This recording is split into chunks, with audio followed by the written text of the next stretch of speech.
Assalamualaikum warahmatullahi wabarakatuh. We are from Group 3. We will explain the rebellion of PKI against Pancasila. Before we get into the explanation, we will introduce ourselves first. My name is Maria Ruth, number 22, and I will explain about the rebellion of PKI. My name is Narayana, number 25, and I will explain about the rebellion of PKI. My name is Regina Nadia, number 30, and I will explain about the end of rebellion of PKI. My name is Rifda Maharani, number 33, and I will explain about the background of PKI.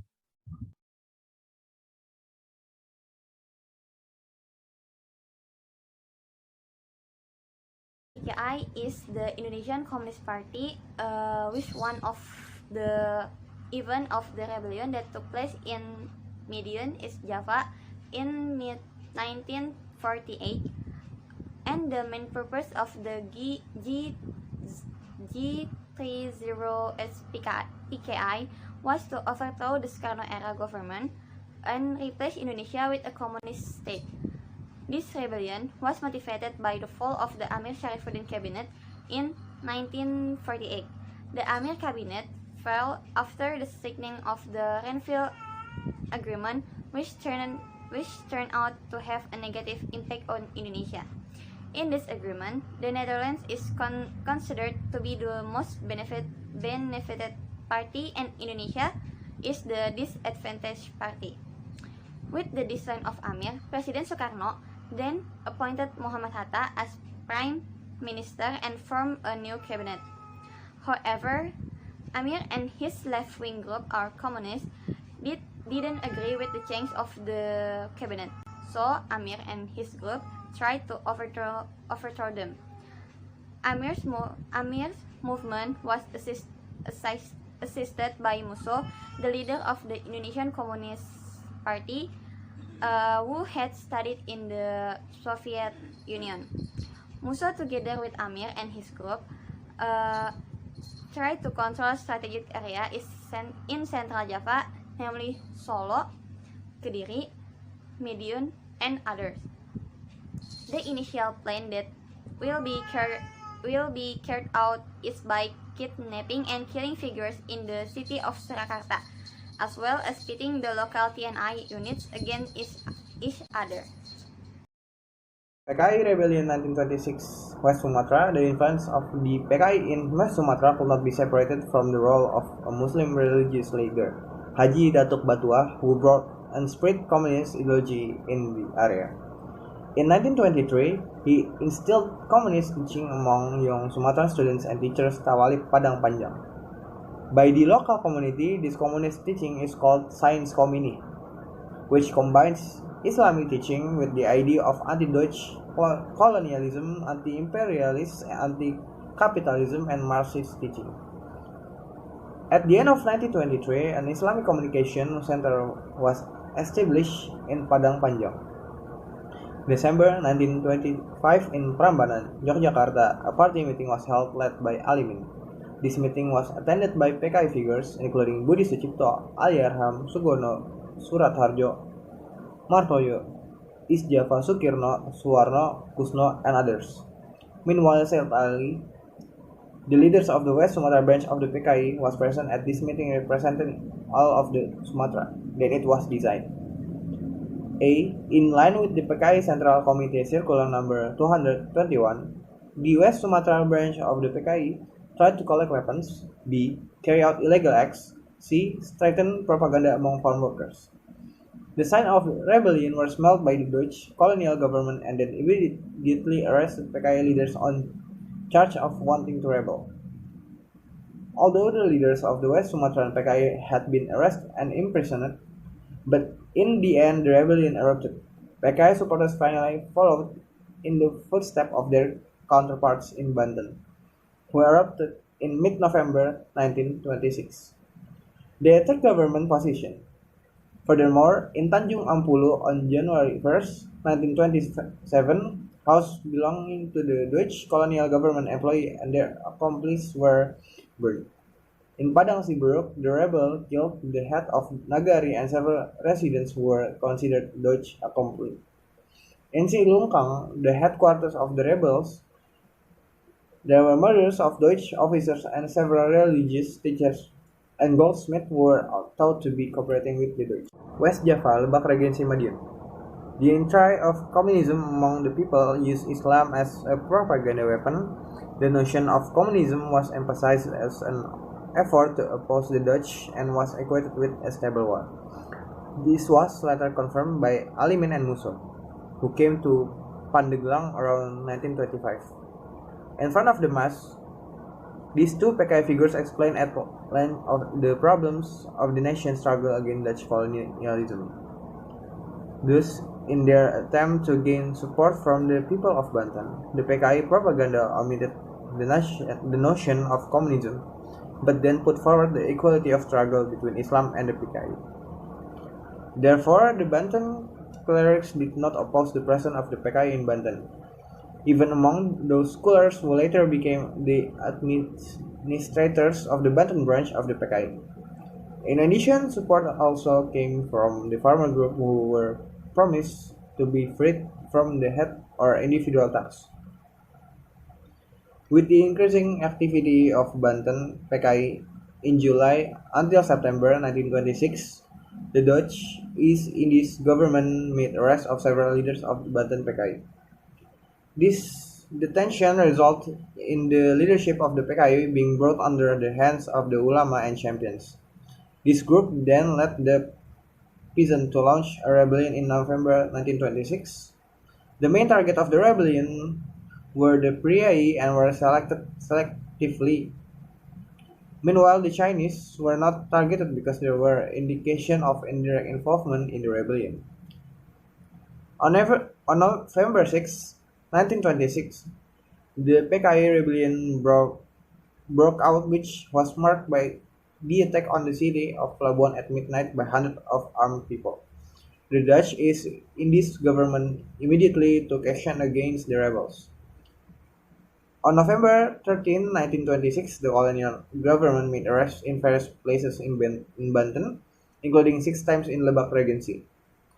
A day later, the PKI Banten Rebellion was suppressed by the colonial government, and until December 1926, the colonial government was still making arrests of the perpetrators of the rebellion. The captured rebels were then exiled to Boven Digul, imprisoned and or sentenced to death. With the destruction of communism and the growing powerlessness of Islam as a political force, it seems that the time for nationalism had arrived, and the PNI was born on July 4th, 1927 with Sukarno as The chairman. PKI Rebellion of 1948. Madiun Affairs or Madiun Event, starting with dissatisfaction with the results of the Renville Agreement, which was considered detrimental to the Indonesian side. Amir Sharifuddin's cabinet was overthrown on January 23, 1948, and handed over its mandate to the president and was replaced by the famous Hatta cabinet with Rira. Amir later became a left-wing, outside Republican government who embarked on a disastrous attempt to regain power. On February 1948, changed its name to the Front Demokrasi Rakyat and denounced the Renville Agreement, which was actually negotiated by the Amir government itself. The Madiun PKI Rebellion began with anti-government propaganda and the labor strike. The rebellion was also carried out by kidnapping and killing several state figures, like the shooting of Colonel Sutarto on July 2, 1948. On August 11, 1948, Musso, the leader of the PKI in the 1920s, arrived in Yogyakarta from the Soviet Union, giving the PKI its own strength, plus the parties within the FDR declared unity with the PKI. On September 10, 1948, the kidnapping and murder of the first East Java governor R.M. Agiosuyo, who happened to be visiting Ngawi and was later intercepted by Amir's group. On September 13, 1948, the kidnapping and murder of Dr. Muwardi, who is an important figure in the event of the proclamation of Indonesian independence. In middle September, a battle broke out between the pro-PKI and the pro-government, which on September 17th was repelled until they retreated to Madiun, where they joined other pro-PKI units. The peak of the PKI's action was the rebellion against Indonesia on September 18, 1948, in Madiun, East Java. The aim of the rebellion was to overthrow the Republic of Indonesia and replace it with a communist state. The government's swift response can be seen in Sukarno's radio denouncement of the rebels and calls for the Indonesians to join him and Hatta rather than Musso and his plans to form a Soviet-style government. Faced with two options, many military units, which were basically anti-government sympathizers, chose to distance themselves. As well as FDR in Banten and Sumatra, they had no relationship with the Madiun movement. On September 30, 1948, Madiun was reoccupied by the TNI and the police. The rebels continued to be repulsed. Aidit and Lukman fled to China and Vietnam. Amir Sharifuddin and other figures were arrested and sentenced to death. On October 31st, Musso died while trying to escape from custody. In this uprising and crackdown, many people died, both from the PKI camp and from the government. And last, the PKI Rebellion in 1965. The Nasacom Doctrine, developed by President Sukarno, gave the PKI the freedom to expand its influence. The PKI's efforts to gain influence were supported by the increasingly apprehensive economic condition of the nation. With the Nasacomization, the PKI became one of the important forces during the Demokrasi Terpimpin period with President Sukarno and the army. In mid-1965, news of Sukarno's illness summoned Aidit, who was traveling to China, to return home, as well as bring medical experts from China. Seeing Sukarno's condition, the experts concluded that Sukarno would soon die or experience permanent paralysis. On the other hand, it was revealed that there was a General Council or Dewan Jenderal who wanted to rebel against the government based on evidence from Aidit's statements and the discovery of Gilchrist's telegram. His relationship with the British was related to the Malaysian issue.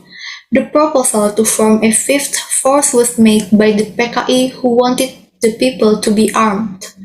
Although this led to a conflict between the PKI and the army, which forced General Ahmad Yani to state that the president had the right to make such a decision. Land related to their lifestyle, which is full of luxury, as well as to the reactionary attitudes they display. In the midst of such a situation, Sukarno suddenly fell ill, which in turn created a power struggle and encouraged Aidit to be more vigilant. The army also held regular meetings, although the issue of the Council of Generals or Dewan Jenderal wanting to overthrow the government was widespread, leading to criticism of the PKI, which branded them corrupt and bureaucratic capitalists. On the evening of September 30 to October 1st, 1965, tensions erupted due to the attempted coup in Jakarta, in which there was a scenario of the kidnapping of generals, which ended in sadistic murders. Just before dawn, Suharto, who was not on the kidnap list, went to the Coast Guard after hearing the news and immediately took over command of the armed forces with the approval of the army generals. In the morning, the rebels announced over the radio that the September 30 movement was a military group that had acted to protect Sukarno from a coup that had been planned by the Council of Generals, who were accomplices of the United States Victims of CIA. the 1965 PKI Rebellion. Together with the other victims who had been killed at their residence, the bodies were put into an old wellbore in the village. The victim of the G30S PKI betrayal at the center were first Lieutenant General Ahmad Yani, second Major General R. Suprapto, 3rd Mayor General Harjono Mastidarmo, 4th Mayor General Suwodono Parman, 5th Brigadier General Donald Izakus Panjaitan, 6th Brigadier General Sutojo Siswo Miharjo, 7th First Lieutenant Pierre Andreas Tendean, 8th Police Brigadier Karel Satsuit Tubun, 9th Ade Irma Suryani. Meanwhile, General Abdul Haris Nasution, who at the time served as Minister of Defense and Security Compartment or Chief of Staff of the Armed Force, was actually the main target of the 30th PKI movement, managed to escape the kidnapping and assassination attempt. But his daughter, Ade Irma Suryani Nasution, died because of gunfire from the kidnappers. The generals who were kidnapped and tried to be killed are accused of holding a coup with the government. They said there was a general council that would take over President Sukarno's power, but it turns out that this accusation is not true, even just to deceive the betrayal of Gate 31S PKI itself. In order to restore security in Madiun, the government acted quickly. East Java province was made a special area. Then, Colonel Sungkono was appointed as military governor. The crackdown operation began on September 20, 1948, led by Colonel Aha Nasution. One of the crackdown operations carried out was the pursuit of Musuh. Through the book, The Bloody Coup, Event of PKI, September 1948 in Madiun 1967, it was revealed that during the pursuit, precisely on October 31, 1948, Musuh was found and shot dead while running not far from Ponorogo. Meanwhile, Amir Sharifuddin and other leftist figures were arrested and sentenced to death. Amir was caught in the Grobogan area, Central Java.